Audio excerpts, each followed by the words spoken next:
जब मां दुर्गा ने किया चंड-मुंड का संहार।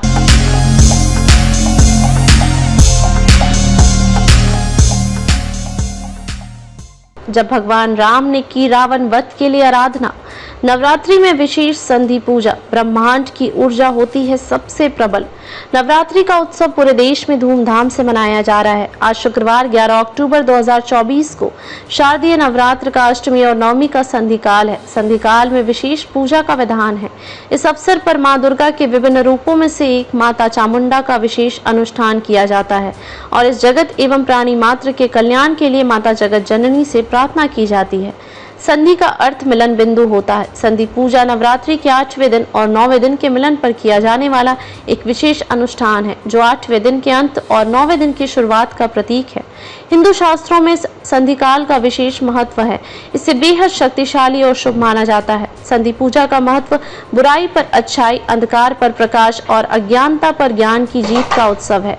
कहा जाता है कि मां दुर्गा ने अष्टमी और नवमी के संधि काल में ही अत्याचारी राक्षसों का वध किया था। शास्त्रों के अनुसार अष्टमी तिथि के अंतिम 24 मिनट और नवमी तिथि के शुरुआती 24 मिनट को संधि काल के रूप में माना जाता है। यह बेहद पवित्र समय होता है। यह वह समय होता है जब दुर्गा पूजा का सबसे महत्वपूर्ण अनुष्ठान संपन्न किया जाता है। इस्कॉन मंदिर के गौरांग दास ने इंडियन एक्सप्रेस को बताया, संधि काल में ब्रह्मांड की सबसे अच्छी और सबसे मजबूत ऊर्जा होती है। यह दिव्य नारी शक्ति का उत्सव होता है जो शक्ति के सभी उपासकों को अधिक शक्ति और ऊर्जा प्रदान करती है। संधि पूजा में भाग लेने वाले लोग अष्टमी की शुरुआत से लेकर नवमी में संधि पूजा तक उपवास करते हैं। संधि काल के अनुष्ठान में एक विशाल दीपक या गोलकार थाल में 108 दिए जलाए जाते हैं। 108 दीप जलाना अंधकार पर प्रकाश के आगमन का प्रतीक है। इस दौरान मां दुर्गा को 108 कमल के और 108 गुड़हल के चढ़ाए जाते हैं फूल जो जीवन की सुंदरता का प्रतिनिधित्व करते हैं। इस दौरान बेल के 108 पत्तों की माला पहनाई जाती है। इसके साथ ही साड़ियां, आभूषण और फल चढ़ाए जाते हैं। हिंदू शास्त्रों में 108 की संख्या बेहद पवित्र मानी जाती है। यह संख्या आध्यात्मिक पूर्णता और मां दुर्गा के कई नामों का प्रतीक है। पूजा के दौरान भक्त नकारात्मकता को दूर करने के लिए उलूध्वनि, जीभ से निकलने वाली आवाजें जो बार बार गाल के एक तरफ से दूसरी तरफ टकराती है, देते हैं। इसके साथ ही नकारात्मक ऊर्जा को खत्म करने के लिए शंख बजाया जाता है और पवित्र जल छिड़का जाता है। कहा जाता है कि देवी मां ने संधि काल के दौरान ही चंड और मुंड नाम के 2 बलशाली राक्षसों का वध किया था। जब मां दुर्गा राक्षस महिषासुर से युद्ध कर रही थी तब उसके सहयोगी चंड और मुंड ने मां दुर्गा पर पीछे से हमला कर दिया।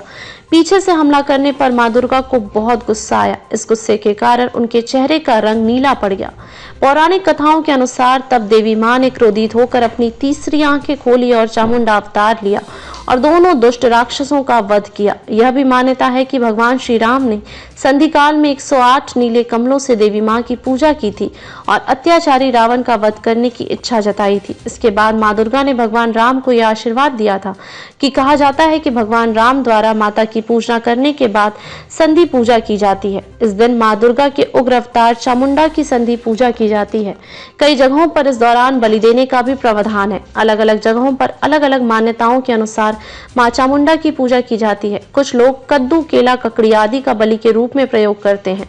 संधि काल की समाप्ति के बाद नवमी को मां दुर्गा की 9वीं एवं अलौकिक शक्ति मां सिद्धिदात्री की पूजा की जाती है।